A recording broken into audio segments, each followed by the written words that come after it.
Assalamualaikum warahmatullahi wabarakatuh. Kami dari kelompok 5. Nah, pada video ini kami akan menjelaskan tentang materi support vector machine. Nah, sebelum saya menjelaskan, pada video ini kami akan menjelaskan tentang apa itu support vector machine dan bagaimana karakteristiknya, algoritmanya, jenis-jenis algoritma pada SVM, serta cara kerja SVM, contoh kasus, dan juga kapan kita menggunakan SVM serta kelebihan dan kekurangannya. Nah, pertama-tama saya akan menjelaskan tentang apa itu support vector machine atau lebih dikenal dengan singkatan SVM. SVM adalah salah satu metode dalam supervised learning yang biasanya digunakan untuk klasifikasi ataupun regresi. Dalam pemodelan klasifikasi, SVM ini memiliki konsep yang lebih matang serta lebih jelas secara matematis dibandingkan dengan teknik klasifikasi lainnya. SVM ini juga dapat digunakan untuk mengatasi masalah klasifikasi dan juga regresi dengan metode linear maupun metode non-linear.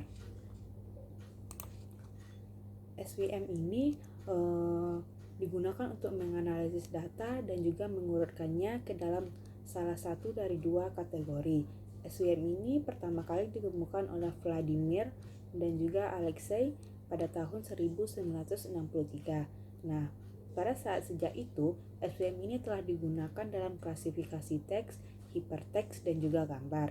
SVM dapat bekerja dengan karakter tulisan tangan dan juga algoritma ini telah digunakan di laboratorium biologi untuk melakukan tugasnya dalam penelitian protein.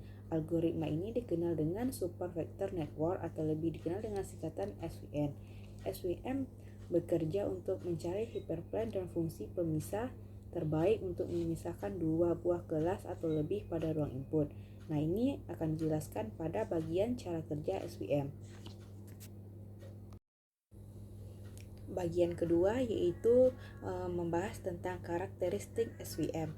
Yang pertama, karakteristik dari SVM ini memerlukan proses pelatihan dengan penyimpanan hasil support vector yang didapatkan untuk digunakan kembali pada saat proses prediksi atau testing. Yang kedua, SVM selalu memberikan model yang sama dan solusi yang sama dengan margin maksimal. Yang ketiga, SVM dapat memisahkan data yang distribusi kelasnya bersifat linear maupun non-linear. Yang keempat, SVM tidak dipengaruhi oleh dimensi data yang tinggi sehingga tidak ada proses reduksi dimensi di dalamnya. Yang kelima, memori yang digunakan dalam SVM ini dipengaruhi oleh banyaknya data, bukan besarnya dimensi data. Selain karakteristik SVM yang saya jelaskan ini, ada beberapa karakteristik dari SVM lainnya seperti contohnya, secara prinsip SVM ini adalah linear classifier. Yang kedua, pattern recognition yang dilakukan dengan mentransformasikan data pada input space ke ruang yang berdimensi lebih tinggi dan optimalisasi dilakukan pada ruang vektor yang baru tersebut. Hal ini membedakan SVM dari solusi pattern recognition pada umumnya yang melakukan optimalisasi parameter pada ruang hasil transformasi yang berdimensi lebih rendah daripada dimensi input space-nya. Karakteristik yang ketiga, menerapkan strategi struktural risk minimization atau SRM. Yang keempat, prinsip kerja dari SVM ini pada dasarnya hanya mampu menangani klasifikasi dua kelas. Nah, itulah beberapa karakteristik dari SVM. Bagian ketiga yaitu saya akan menjelaskan tentang algoritma support vector machine. Nah, algoritma dari SVM ini digunakan untuk mencari hiperplane terbaik di dalam ruangan n dimensi yang secara jelas mengklasifikasikan titik data. Nah, apa itu hiperplane? Hiperplane adalah sebuah fungsi yang digunakan sebagai pemisah antar kelas yang satu dengan lainnya. Fungsi ini digunakan untuk mengklasifikasikan dalam ruang kelas dimensi yang lebih tinggi. Dalam bentuk dua dimensi, fungsi yang digunakan untuk klasifikasi antar kelas disebut dengan language. Sedangkan fungsi yang digunakan untuk klasifikasi antar kelas dapat dalam bentuk tiga dimensi disebut dengan plane similarity. Nah, gambarnya dapat kita lihat pada bagian di samping. Untuk lebih jelasnya, algoritma dari SVM ini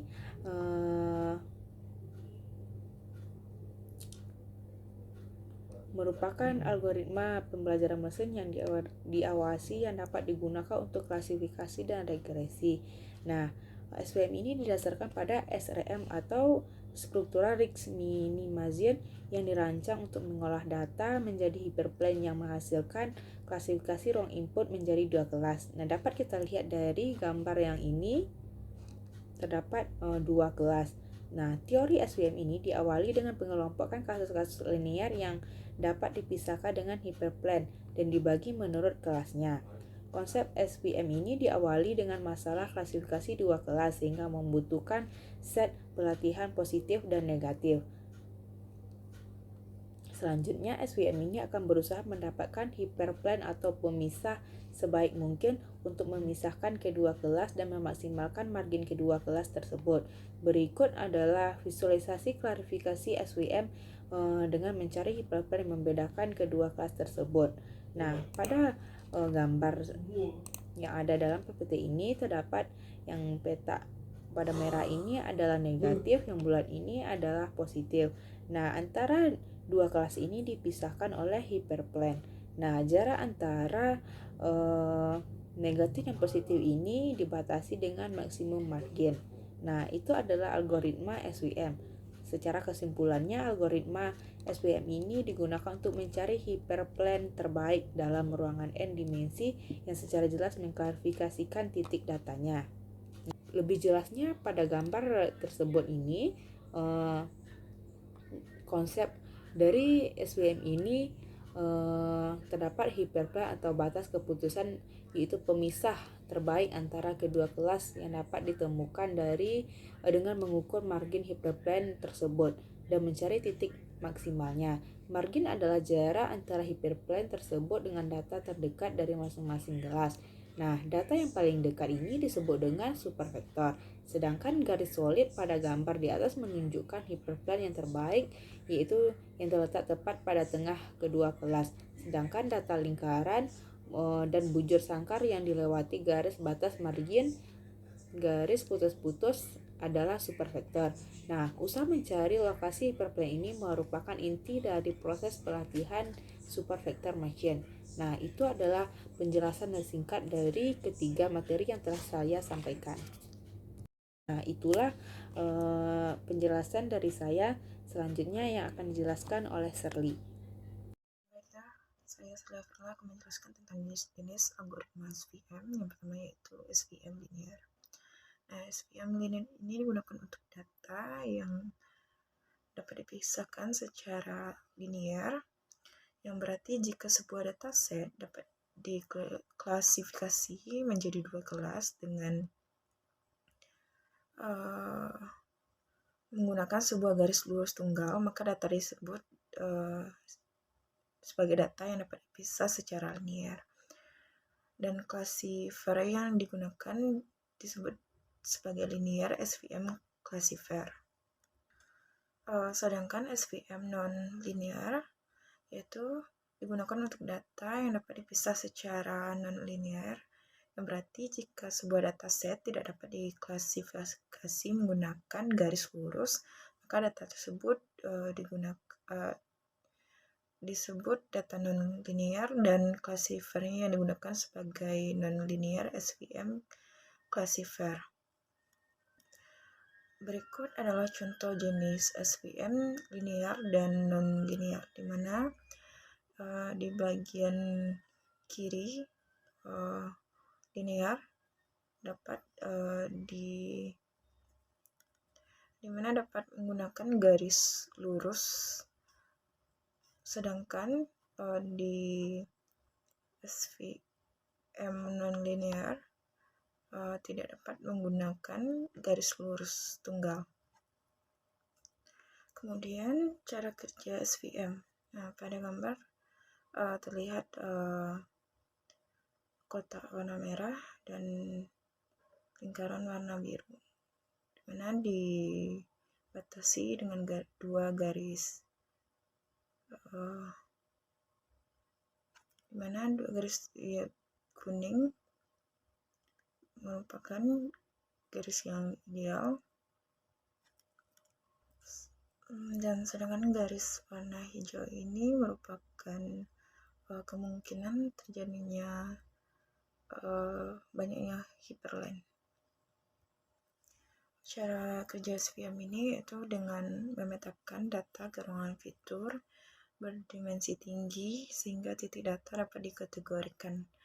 Bahkan ketika data tersebut tidak dapat dipisahkan secara linear, apabila pemisah antara kategori berhasil ditemukan, data dapat ditransformasikan sedemikian rupa sehingga pemisah tersebut dapat digambarkan sebagai hyperlink. Kemudian karakteristik data baru dapat digunakan untuk memprediksi pada kelompok mana record baru seharusnya berada. Contoh kasus atau aplikasi SVM yang pertama yaitu klasifikasi teks, yaitu penetapan kategori, pendeteksian spam, dan analisis sentimen. Lalu pengenalan gambar, SVM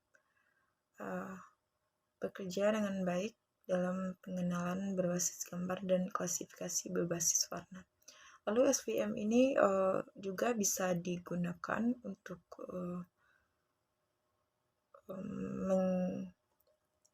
SVM ini juga dapat digunakan untuk mengklasifikasi penyakit. Baiklah, saya di sini akan menjelaskan tentang kapan menggunakan SVM. Yang pertama, ketika jumlah fitur atau variabel dan jumlah data sangat besar. Yang kedua, ketika sparity dalam masalah sangat tinggi, yaitu sebagian besar fitur memiliki nilai 0. Yang ketiga, ketika pembatasan kelas tidak linear, di mana kita bisa menggunakan kernel tertentu untuk proses klasifikasinya. Terdapat kelebihan dan kekurangan pada SVM. Yang pertama, kelebihan. 1. Efektif pada dataset dengan margin pemisah kelas yang jelas. Kedua, efektif dalam kasus di mana jumlah fitur lebih besar dari jumlah titik data. Ketiga, fungsi kernel berbeda dapat ditentukan untuk fungsi keputusan. Keempat, SVM dapat menemukan hubungan kompleks antara data tanpa kita perlu melakukan banyak transformasi sendiri. Kekurangannya yaitu yang pertama, SVM tidak berfungsi dengan baik pada dataset yang besar karena waktu pelatihan yang dibutuhkan lebih tinggi. Selanjutnya, SVM tidak secara langsung memberikan perkiraan probabilitas itu dihitung menggunakan validasi silang atau cross validation yang membutuhkan computation cost yang lebih tinggi. Selanjutnya, kita perlu memahami fungsi kernel. Contoh-contoh kasus yang menunjukkan bahwa SVM ini lebih unggul dari metode lainnya, yaitu pada contoh kasus pada penerapan SVM untuk menentukan tingkat lulus mahasiswa dengan e-learning. Nah, pada kasus ini menunjukkan bahwa SVM ini memiliki kemampuan generalisasi yang sangat baik untuk memecahkan masalah walaupun dengan sampel yang terbatas. Nah, pada penjelasan ini telah dijelaskan pada kelebihan dan juga keunggulan dari SVM ini. Nah, pada contoh kasus ini, keunggulan SVM dari yang lainnya yaitu SVM ini mampu menggeneralisasi dengan sangat baik dalam memecahkan masalah walaupun hanya dengan menggunakan sampel yang sangat terbatas. Terdapat perbandingan hasil riset dengan algoritma lain. Pada penelitian Ardea dan Fahru Razi yang dilakukan pada tahun 2019, dilakukan perbandingan algoritma naive Bayes, K-nearest-neighbor, decision tree, dan random forest dalam mengklasifikasikan data penyakit jantung koroner. Metode uji yang digunakan adalah cross-validation. Data yang digunakan adalah data penyakit jantung koroner yang berasal dari lokasi Cleveland Clinic Foundation yang telah diadopsi oleh instansi Hungarian Institute of Cardiology.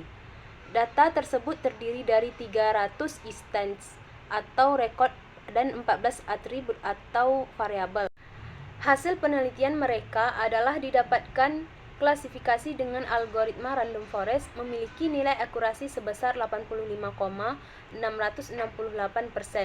naive Bayes, dan decision tree memiliki nilai akurasi sebesar 80,33%, sedangkan K-nearest neighbor memiliki nilai akurasi sebesar 69,67%.